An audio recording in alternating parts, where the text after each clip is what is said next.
Okay, so again, we want to solve it. If you remember, we're trying to solve it, and for solving it, we want this to be in the exact format.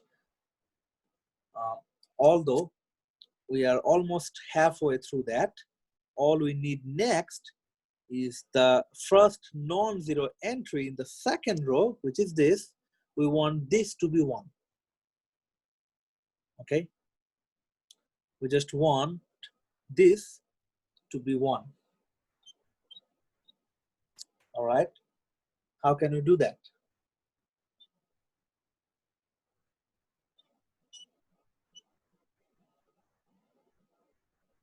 We're trying to make that 1. Okay,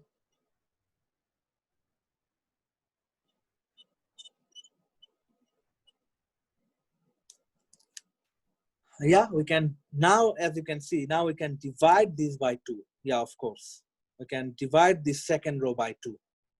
What this will make, this will be 1, this will be 3, and this will still remain 0, right? Because if we divide anything, divide 0 by anything, it will still remain 0. So yeah, we can do that. We can multiply the second row. We can write it like this. We can multiply the second row by half. This is literally the same as dividing it by 2. And we can replace the value in the second row, right? So we actually write like this. Okay, this is not the right way though. I'm just showing you the calculation here. The right way to show this calculation is to use this arrow, of course a single arrow, not the double one, single arrow, and below that you need to write the changes you are bringing. So I'm going to multiply the second row by half. All right, so this will be now 1 0 -4 1 1 3. Okay, now clearly this is in the row echelon form. This is the row echelon form because I have my upper left value 1, anything below that is 0. The first non-entry, oops, I shouldn't use the arrow there. The first non-entry value in the second row is 1. Okay, anything below that had to be 0, but we don't have anything below that. That's a good thing. So that means this is a row echelon form. We're trying to do that. Okay,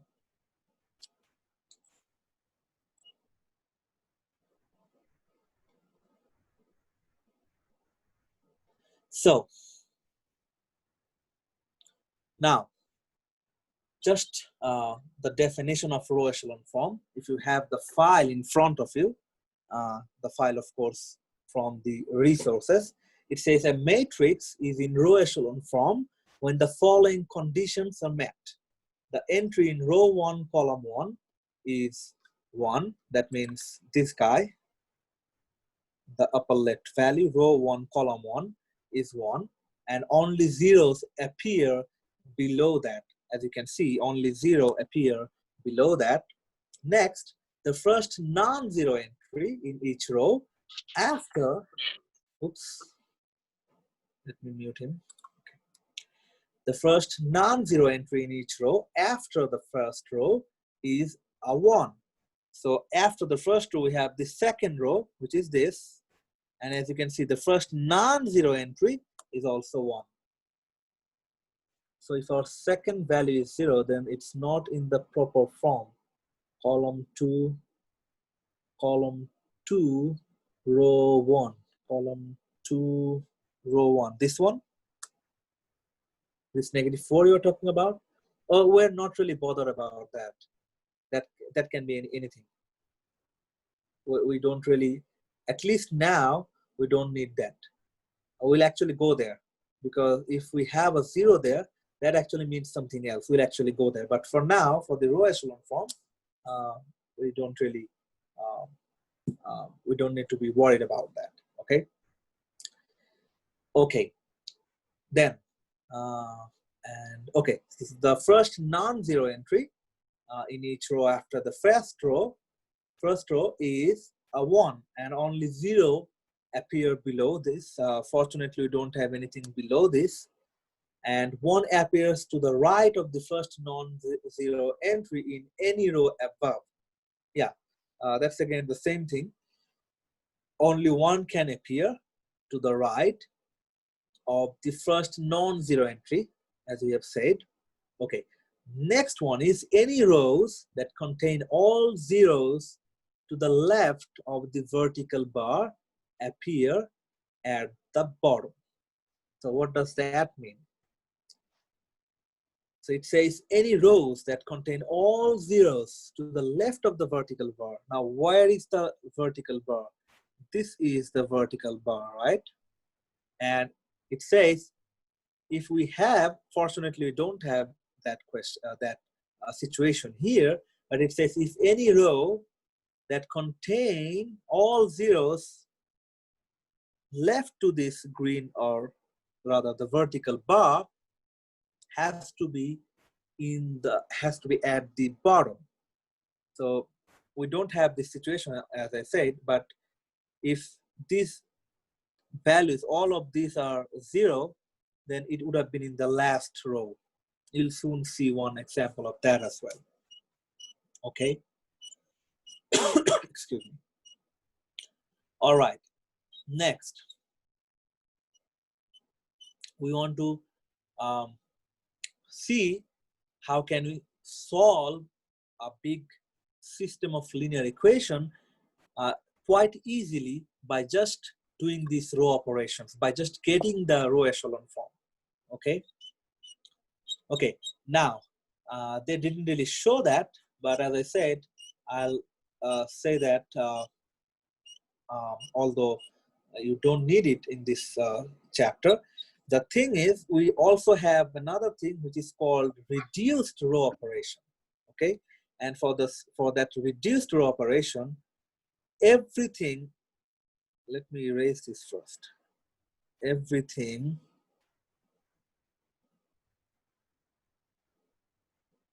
okay, because it's already too messy. Anyway, so everything apart from these ones, that means everything apart from the pivot value, has to be 0 in the reduced row echelon form. That means in the reduced row echelon form, this has to be 0 as well. Okay, that's the definition. You don't really need that, so no worries about that. You don't need to go for that unless it was mentioned. I can't see they have went for that. They have gone for that, so you don't need to do that. But for achieving that, we actually carry on doing more row operations, because we can actually make this 0, right? We can do different operations and make that 0, and we can achieve that reduced row echelon form. But again, you don't really need that, so no worries. Okay. All right. So before giving you any chance to ask questions, I'll show one more problem. All right, got confused where it said zeros can only be below the first value. Well, zeros, well, you can actually rephrase it using a different word. Zeros has to be there below the first value, but it doesn't mean that it can be only in the below the first value. It can be anywhere else as well. It can be anywhere, in any element, any entry. 0 can be there, but this 0 has to be there. There is a slightly different meaning. This 0 is a mandatory to have the row echelon form. And the other zeros, yeah, you can have zeros in different places, but that's not a problem for us. So there can be zeros in different places, but this 0 has to be there. So this is a mandatory condition for the row echelon form. Okay, let me show one more problem, and this time I'll show a bigger one. Hopefully this will make more sense. Okay, so first of all, the problem is x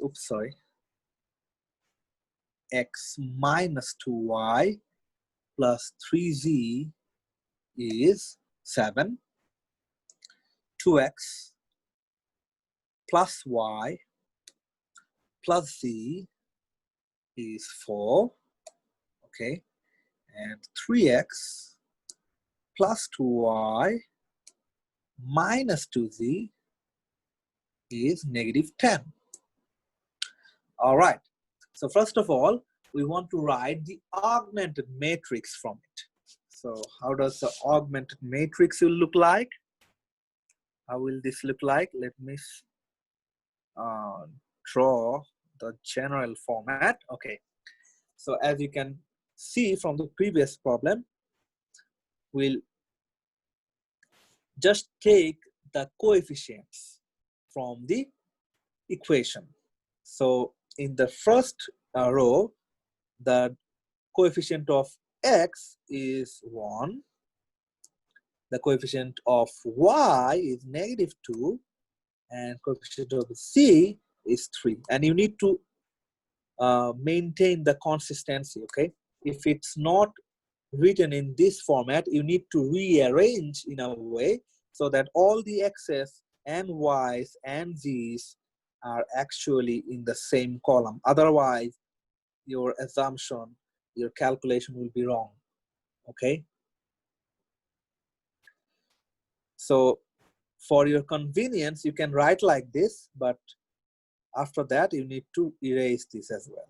You can't keep that here, okay? I would say you can't, but you shouldn't. Anyway, so the second row is 2, 1, 1.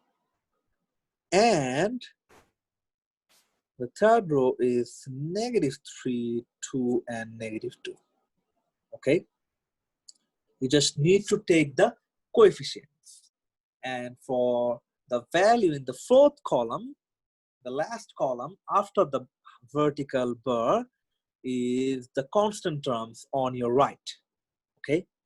So if I replace that, it will be 7, 4, and negative 10. Okay? So that's the first thing you need to do, the augmented matrix. Okay? That's the first thing you need to know, that how can you write the augmented matrix. All right. Now, we need to achieve the row echelon form from this, right?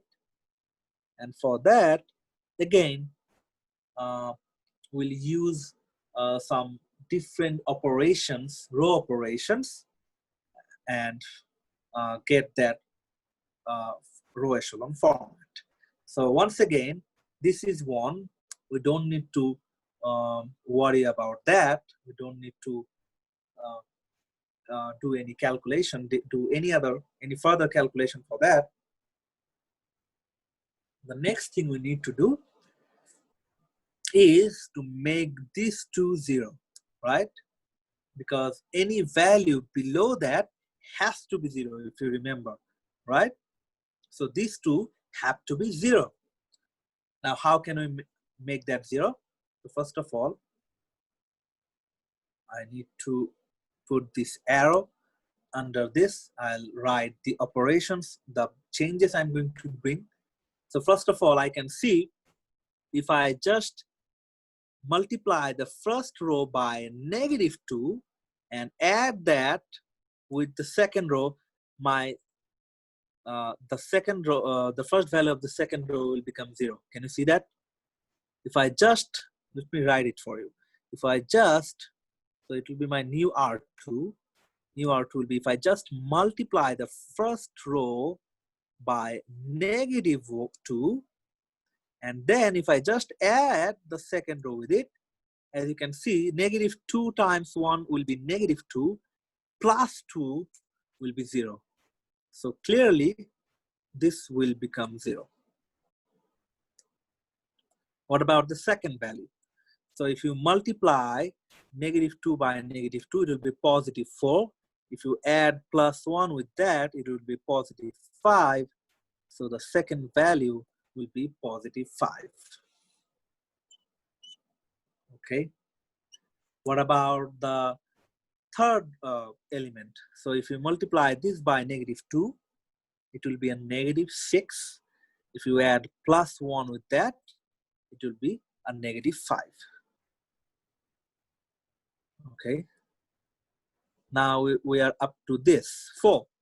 So if you multiply 7 by a -2, it will be -14. If you add +4 with it, it will be a -10. Any question up to this? We haven't done anything with the third row. We'll do that as well. But any question from the second row?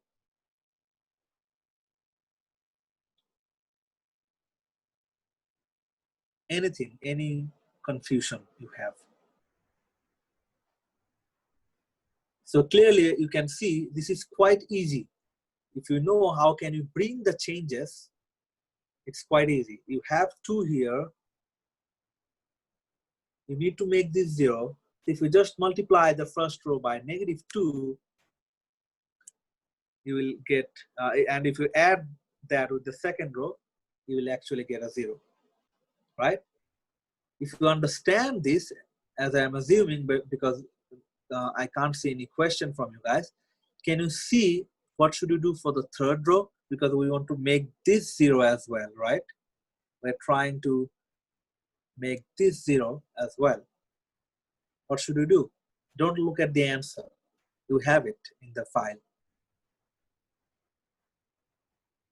Only multiplying by 3, and multiply by 3, multiply what?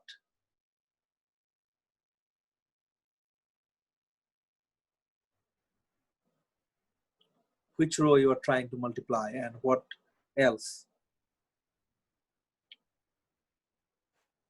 So if you multiply the third row by 3, I can't see. Okay, so if you multiply the second row by 3, that won't help either, because multiplying the second row by 3 will make this 6. And if you add with this, it will be a +3, right? You guys are doing it right. You guys are going on in the right direction, slightly misplaced. So just look at the problem again. You guys are almost in the right track. No worries. Try to give it a second try. Anyone? Just try to see what I have done for the second row and try to replicate the same thing for the third row.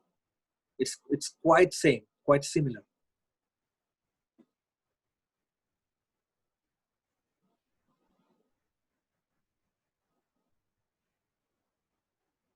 Well, multiply by -3.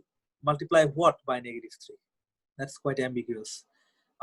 Okay, so Pearson said 3 times R2 plus 2 times R3. Yeah, you can do that, but of course you can do that. You don't need to go for the most simplified or most simple, or I should say simplest of the operations. But yeah, you can do that. The one you showed is right. If you do that, you will get a 0. But you can actually go for something easier than this. Okay, let me write it for you. So if you multiply the first row by 3 and just add the third row with that, can you see? You will get a 0. But again, you don't need to do this. As long as you are getting 0 here by whatever operation, you are doing fine. Yeah, of course, I have used the first row here. Why not? Any row, as I said. You can use any row because you are doing the row operation. So if you do that, so 1 times 3 will be 3. Let me remove this first. Again, this is too clumsy. Okay. All right. So if you multiply this by 3, it's going to be 3. And if you add -3 with that, it will be 0, because we are going to substitute the resulting value in the third row, right? All right, let us repeat the same. If we multiply this by 3, it will be -6. If we add 2 with it, it will be a -4, right? And same goes for this one. Multiplying this by a 3 will make it 9. If you add a -2 with it, it will be a +7. Okay. And the last one is, if we multiply this by a 3 rather, it will be 21. And if you add -10 with that, it will be a +11. Okay. Any question from this?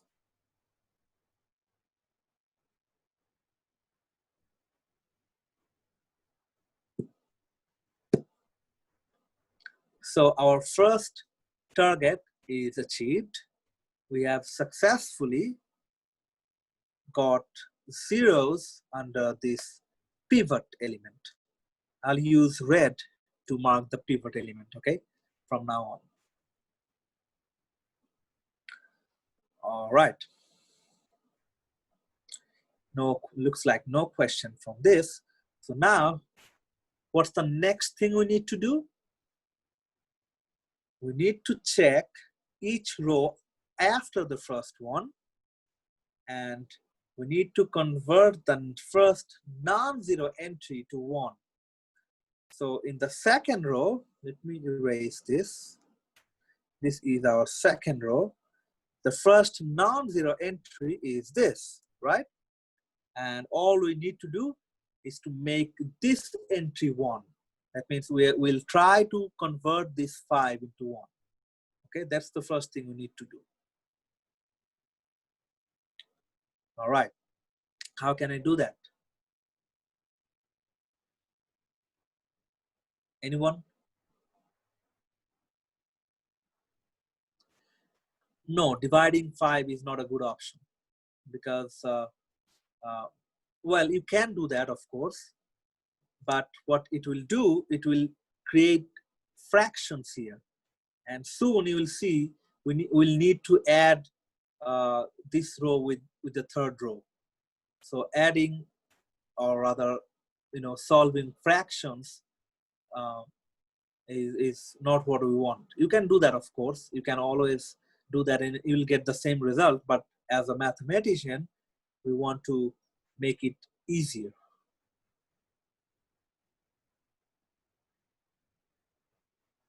Wouldn't -5 just become -1? Well, for that, of course, but again, what happens if we have a -6 here? The point I'm trying to make is dividing is not a good option. Often we'll do that, but if we can avoid that, that's better. Okay. Even you can see that for the third row, you can't really divide it by anything, right?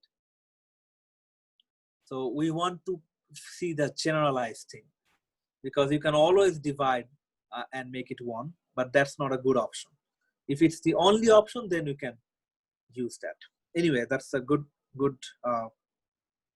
observation. So keep doing that. Okay, now -2 to row 1, -2 to row 1. Okay, so the easiest thing I can do, again, you don't need to, or you don't have to do the easiest one every time, but again, if you follow some basic thing, you can actually avoid some big calculation, or you can actually save some time. So all I can see, if I just, let me write it, if I just replace my R2 by just adding these 2 rows, I'll get a 1 here, because I can see, let me write it for you, 1, -2, 3, 7. So I'm going to replace the second row by adding the third and second row, right? So if I add 0 and 0, it will always be 0. If I add 5 and -4, it will be 1. Can you see that? Again, you don't have to do this, but I want you guys to see this. I want to I want you guys to get this observation because it's easier and it saves you time. All right. But again, as I said, you don't have to do this. Whatever you do, if you can make it 1, you're doing it right. Okay. All right. So -5 plus 7 will make it 2, right? And -10 plus 11 will make it 1. Okay. All right. What's the next thing? Who can tell it first? What's the next thing we need to do? Very good. So if you remember, now this is our pivot element, right?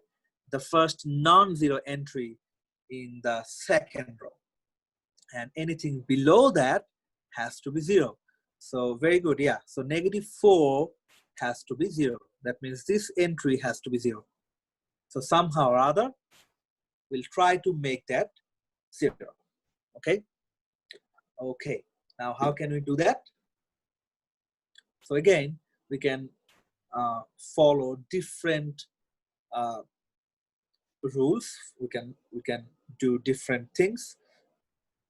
And the most important thing is when and how you are trying to do. Okay, so if you want to avoid more than one operation in a single matrix, you can actually do it one by one. But again, it will actually take more time. So what you can do, you can actually save your time by doing more than one operations rather, in a single matrix. All right, so now we're trying to replace, we're trying to replace the third row. And of course, this is already 0. We don't worry about that. Would you be able to solve this question by elimination? Well, this system of linear equation, maybe it can be solved. Maybe you can solve it using elimination. But if the question says solve it using row echelon form or row operation, then you have to do this. So either way, you need to learn it. And of course, for bigger problems, for example, a 5 by 5 matrix, for a system of linear equation where you have 5 equations, you know, we have 3 here. What if we have 5? Then it's really difficult to use elimination or substitution, you know. So this method is actually easier. This looks like more time consuming, which is not, because we are doing it really slow, because we are doing it probably for the first time. So it actually, you can do it much quicker than this, okay? Once you are actually used to of this method. Anyway, so let's do this. All right. So we're trying to make this -4, we're trying to convert this to 0, right? All right. So how can we do that?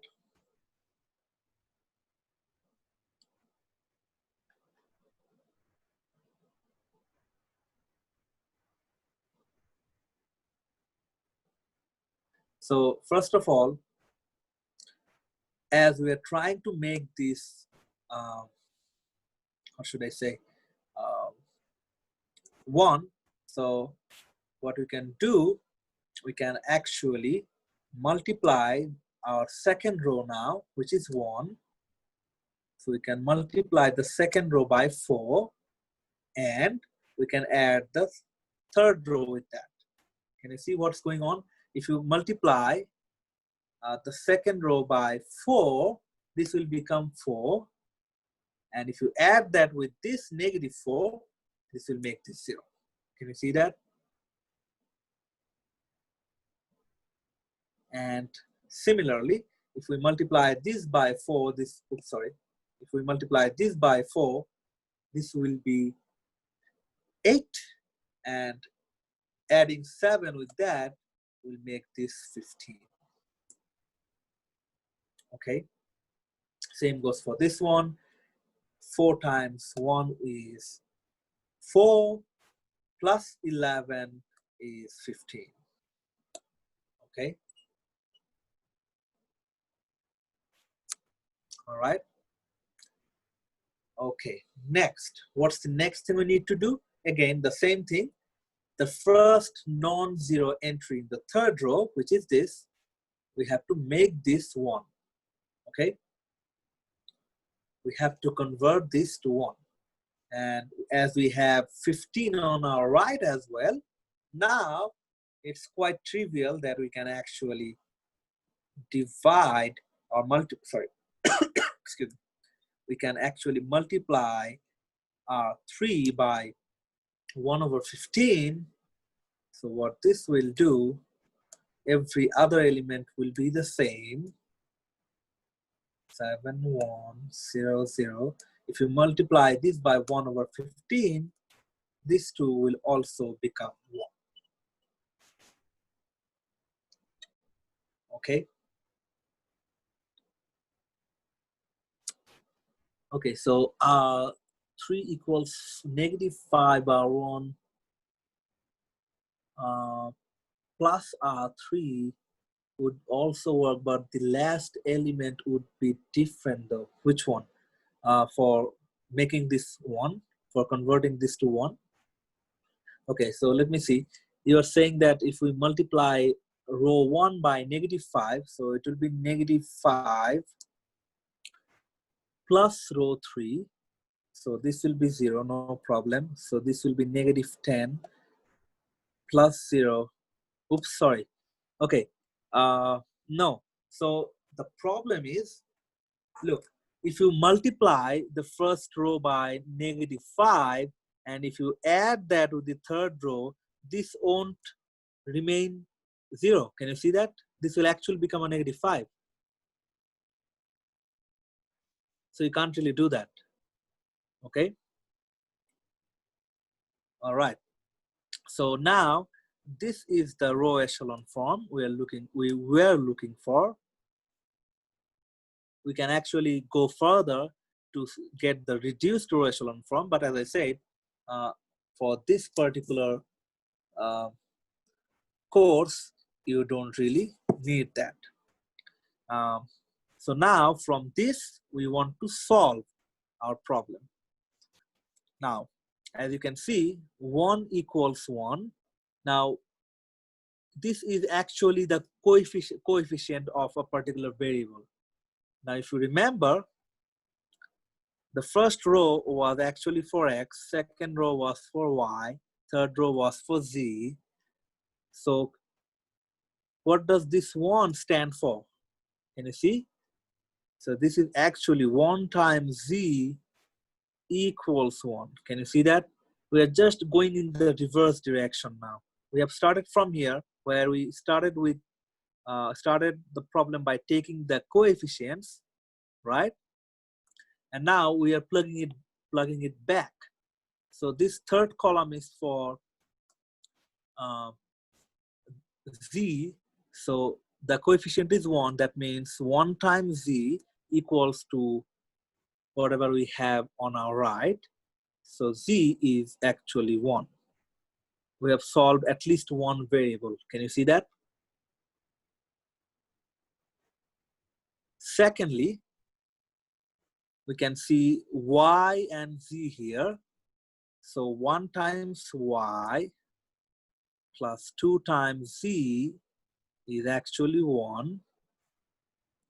And we know z is also 1, right, from this. So y plus 1 equals 1. Okay, not 1, sorry. This is 2 times 1. So it has to be 2 equals 1. So y is -1. Can you see that?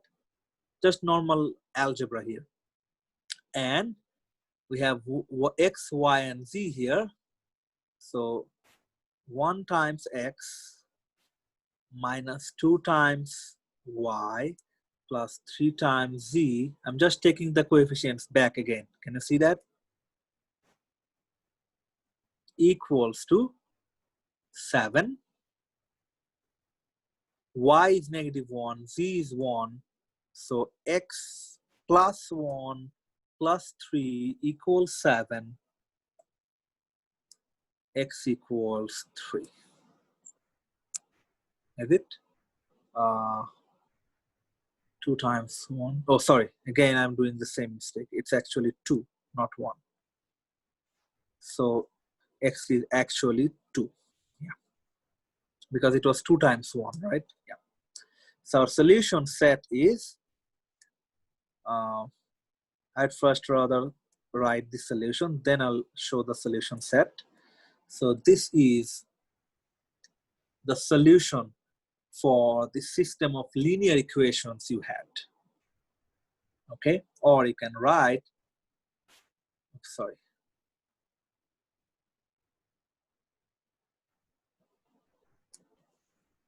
You can write like this.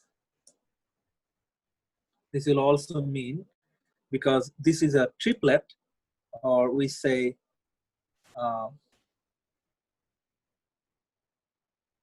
tuples. So we have 3 tuples here.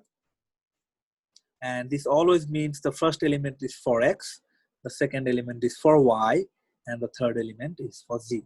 So this is the solution. Clearly you can see it looks like a big problem, a difficult problem, but if you can successfully get the row echelon form, you can see the rest is pretty easy, as you can see. Any question from this?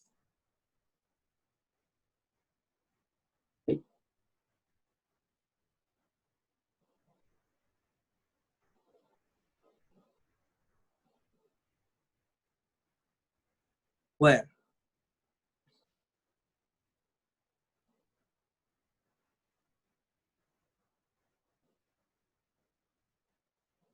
Which part you are confused about?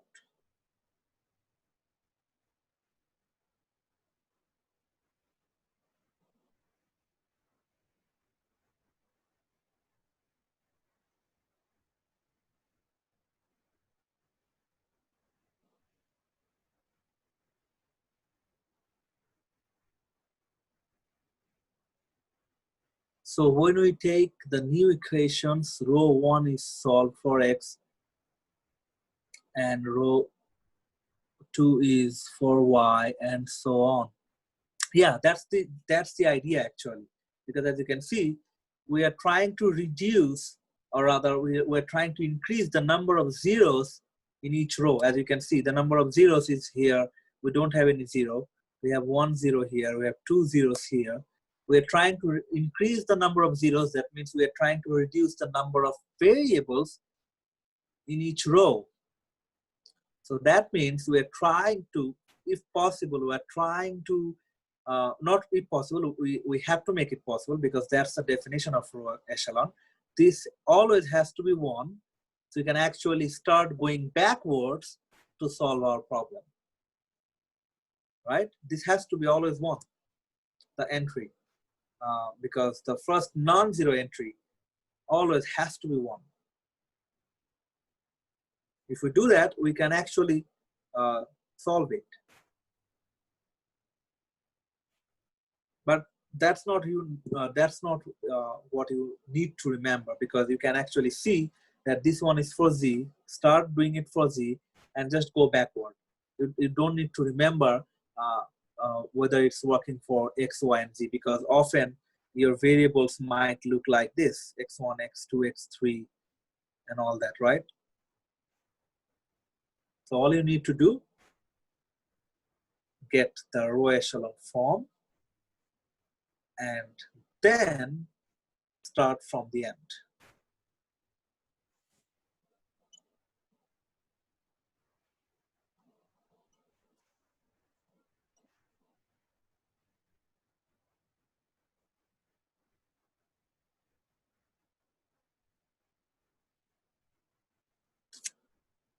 Okay. Well, this formula is actually the row echelon form. You are actually using the method of row echelon. And then again, you can see these are the coefficients, right? So we know this is the coefficient of z. So 1 times z, we know this is the coefficient, right? So 1 times z obviously equals to the right hand side. So it actually helps us to solve it for z. Then if we go upward or backward rather, 1 times y plus 2 times z is 1.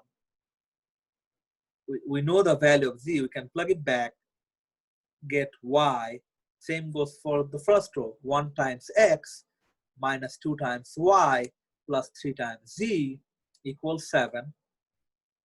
There you go. We know the values of x and y's, or rather, sorry, y's and g's. Then if we can just replace these values, we can solve it for x.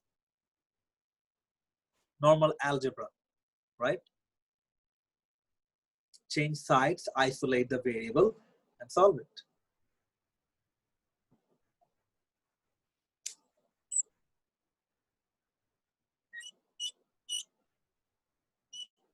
Any other questions from this? Well, no, there is no specific formula. As long as you can reach this, I mean, this is 1, anything below that is 0. The first non-entry value at each row is 1. Anything below that is 0. If you can successfully achieve that, if you haven't done any mistake in the calculation, you're all right.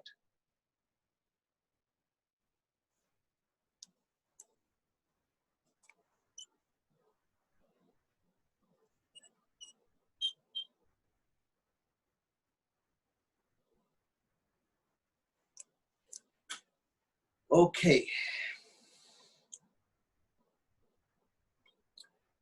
So next, we want to see what happens if we can't really get precise value when we start solving it, because that's a question as well. That's one thing we want to know as well. Okay, so if you go back to math 95, I guess, yeah, it should be math 95. You have seen we can actually have 3 different types of solutions. Okay, so oops, I think I don't really need this anyway. So we can have 3 different types. One you call is the unique solution. Okay, that means there is only one solution for that. Other one is no solution. Okay, that means you might see a system of linear equation which doesn't really solve it for any values of x, y, and z's. Okay, or it doesn't matter how many variables are there. All right, and you can have infinitely many solutions. You have seen this in math 95. If you can't remember, if you have the materials, you can go back to that and see, although you don't need to, because I'm already showing it here. But if you're slightly confused that whether you have seen it or not, you can go back to math 95. I'm pretty sure you'll see that here, because I've taught math 95 in the last winter, so I remember it precisely. Anyway, so you can actually have 3 different types of solution, not all of these together, only one at a time. Okay, it could be either unique or no solution or infinitely many solutions. Okay, and for the last one, the problem we have done, can you see what type of solution is that? Can you see that?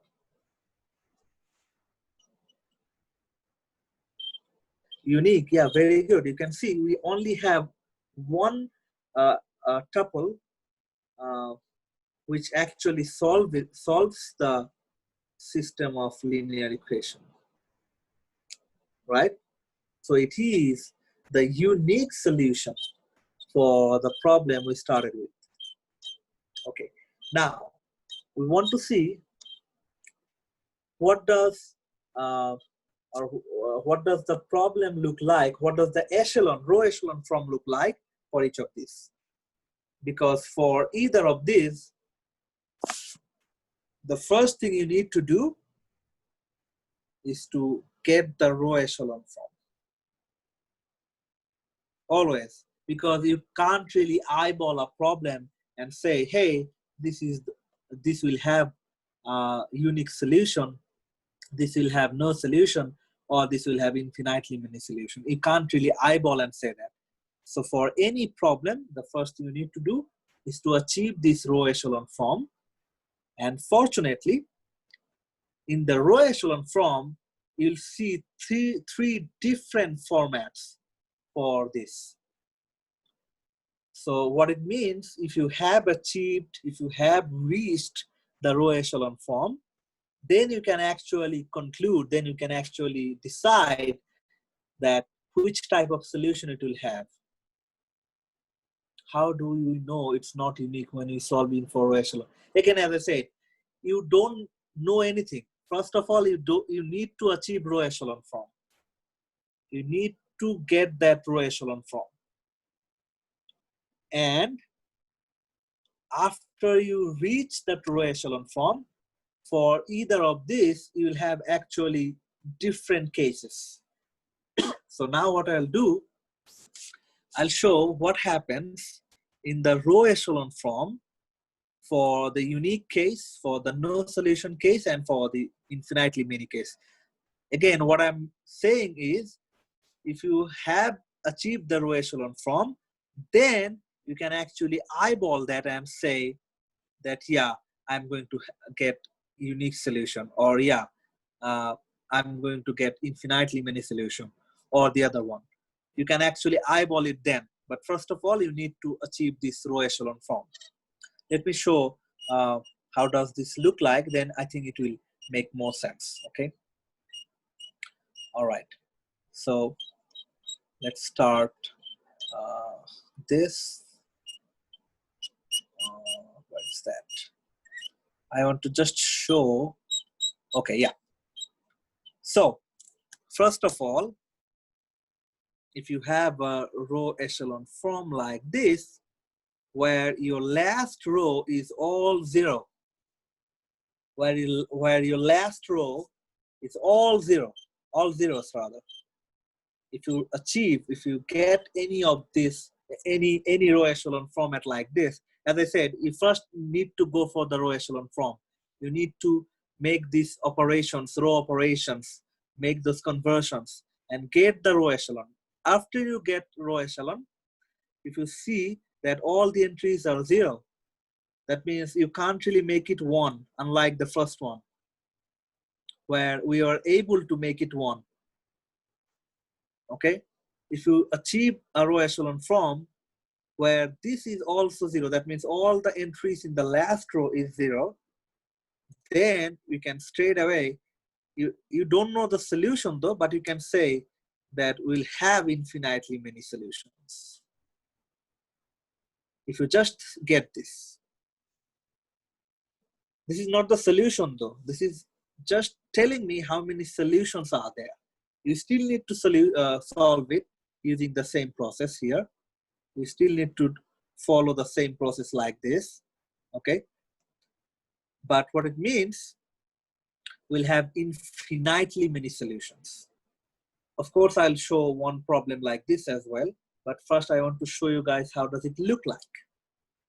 Okay, and for no solution, it will actually look like this, 0, 0, 0, and here you will have a constant value. You'll have a different value. So for example, 0, 0, 0 and -4, 0, 0, 0 and 7, anything. That means you will have zeros in the entries before the vertical bar, and in the constant, in the place after the vertical bar, you'll have a constant term, not zero. Because if you get zero, this will be the exactly same as this, right? Then you can say infinitely many. But if you have anything other than zero here, we'll say no solution. And you have already seen how can we get the unique solution, right? For the unique solution, we'll have this. This might not be 1, but this will be 1. Okay. This will be at least non-zero, that's for sure.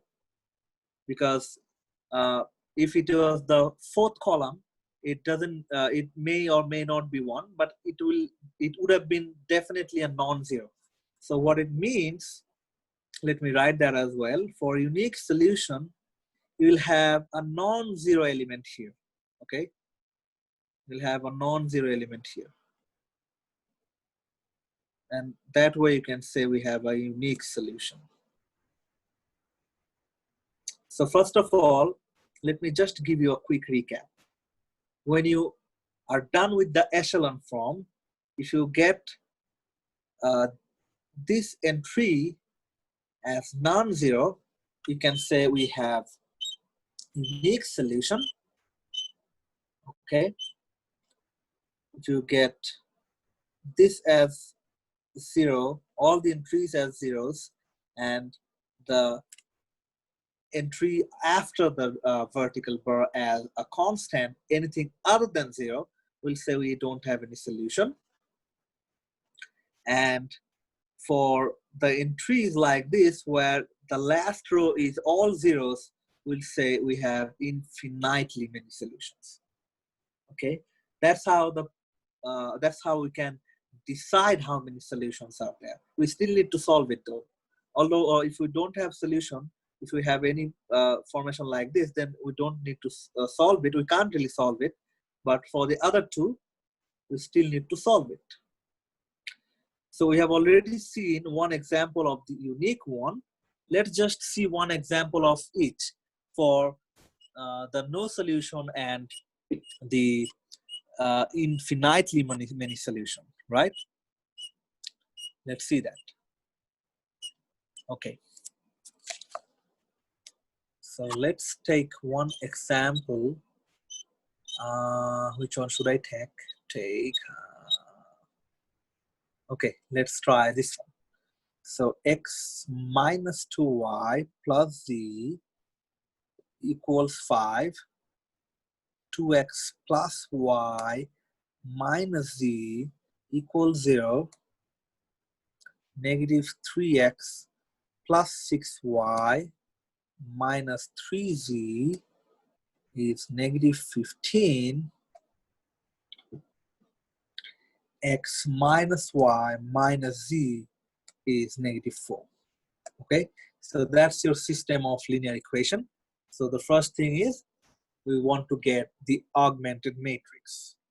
So the augmented matrix will be 1, negative 2, 1, sorry, 5, 2, 1, negative 1, 0, negative 3, 6, negative 3, negative 15, 1, negative 1, negative 1, negative 4. Any question from this? This is just from the system of linear equation. We have written the augmented matrix. Okay. All right. Next, I'm not going to repeat the same thing over and over again. We are trying to make this 0, right? All these 3. So what I'll do, let me use a bigger place. Okay. So I can see if I multiply the first row by negative 2 and add with the second row, I'll get 0.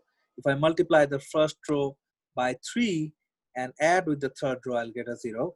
And if I just subtract the first row from the third row, or in other words, if I multiply this by a negative 1 and add with this, I'll get a 0. This is quite obvious, right? So I'm going to use red color for the pivot element. Already have that as 1. Next, I'm trying to make the other element 0. So in row 2, I'll multiply the first row by a negative 2 and add with the second row. Okay. So this will be 1, -2, 1. This will be 0. This will be negative 2 times -2, so it will be positive 4 plus 1, so it will be 5. Negative 2 times 1 is -2 minus -1, so it will be -3.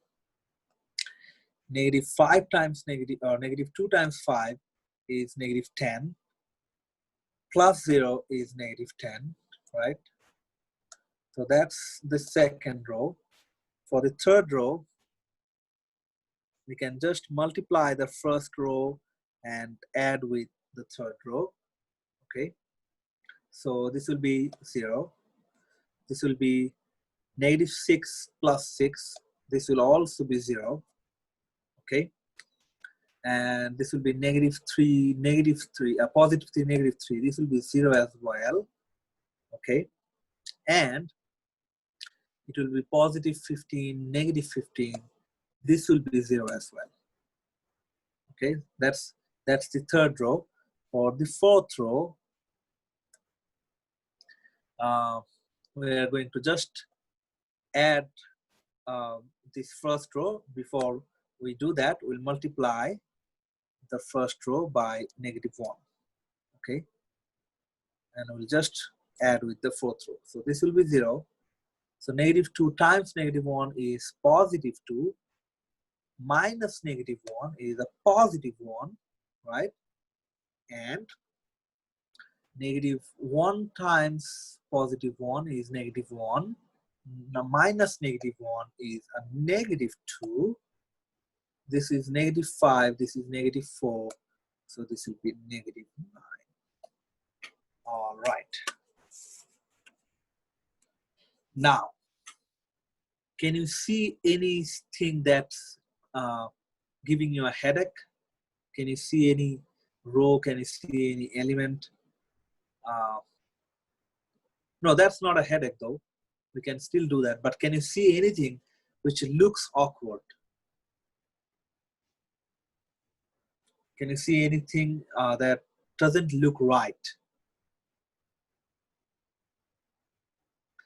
As you can see, we have all zeros here. Can you see that? And if you remember, we did say in the definition that this has to be in the last row. So we need to take this into the last row. And of course, as I have said before, we can always interchange the rows, right? So I can definitely take this to the last row. No problems with that. All right. And as I am clever enough, I can see the second row is 1 here. I want 1 here as well.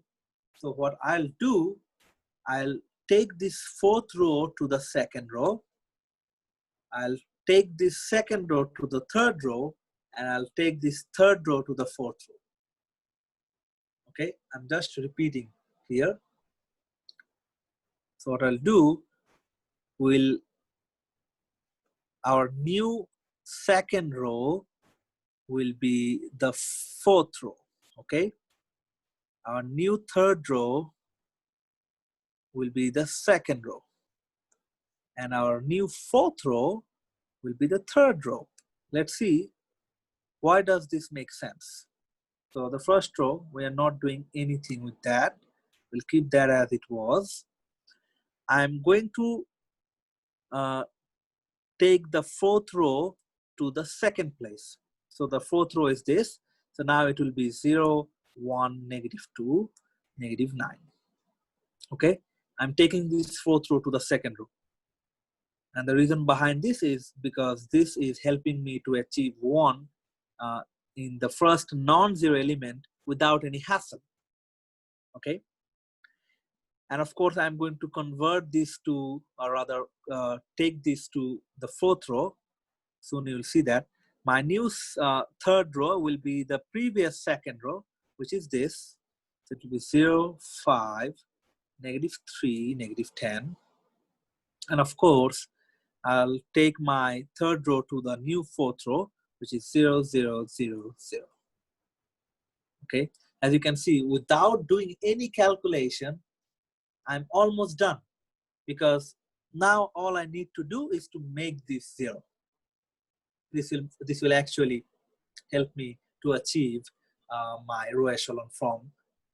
Almost, not quite, but will almost achieve the row echelon form.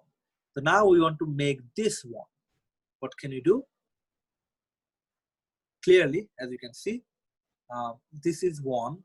So if we just multiply this by -5 and add that with the third row, we'll get a 0 there, right? So my new third row will be -5 times the second row plus the third row.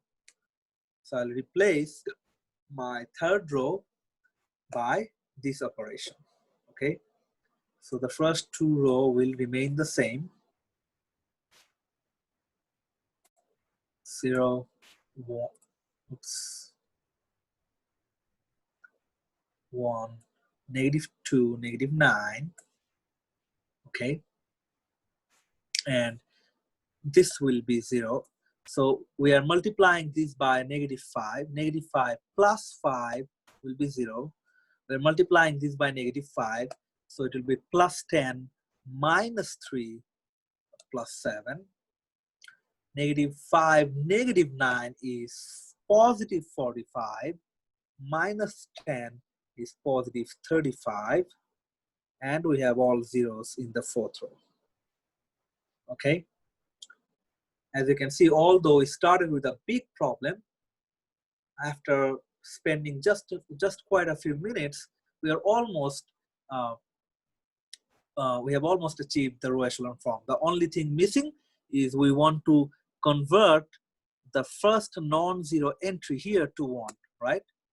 If you remember, the first non-zero entry at each row has to be 1. We don't have any non-zero entry here, so we're not really bothered about that. We have only one.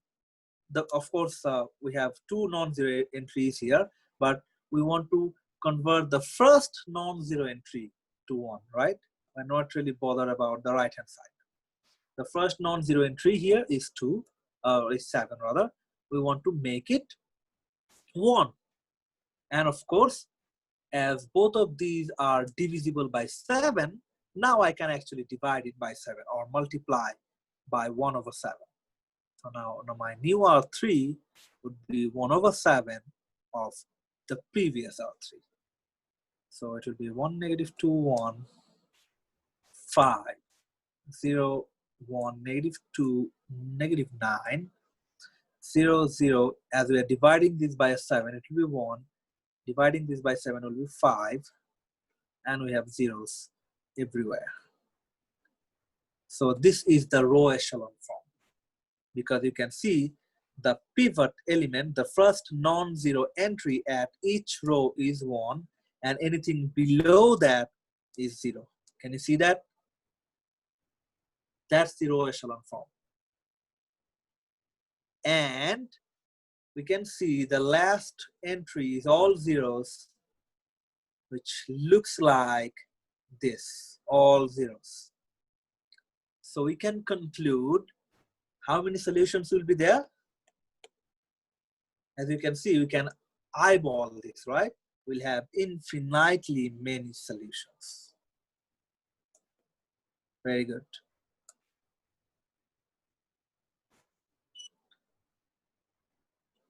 Okay.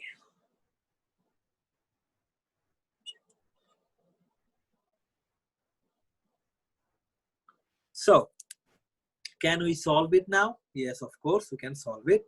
So this is the third, this is in the third column. So the third column is for Z. So Z, 1 times Z is 5, right? I'm just repeating the same process as I said in the first problem. So Z is 5. In the second one, this is for Y, this is for Z. So 1 times Y, -2Z equals to -9. So y minus 10 equals to 9 because z is 5 as you know. So y is 1, right? And x minus 2y plus z, x minus 2y plus z equals to 5. Y is 1, z is 5. So clearly x minus 2 plus 5 is, oops, sorry, it should be 5, equals to 5. So x is 2. So we might have a different solution, okay?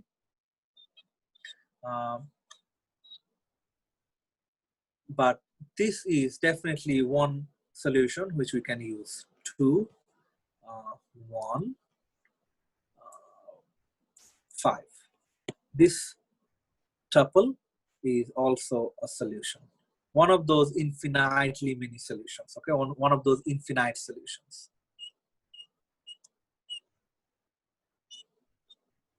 So that's how you can get the idea how many solutions will be there and how can we actually solve it. Okay, I think I have just a little bit time to show one example of the no solution case as well. Okay.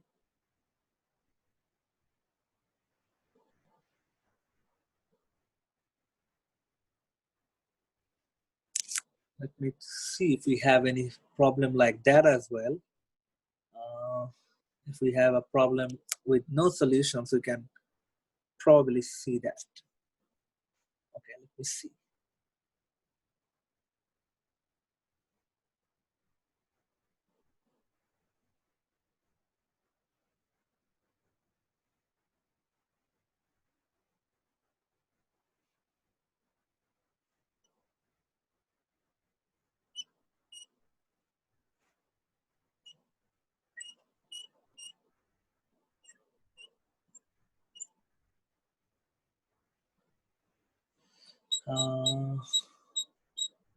It's a big file trying to reload. Let me see.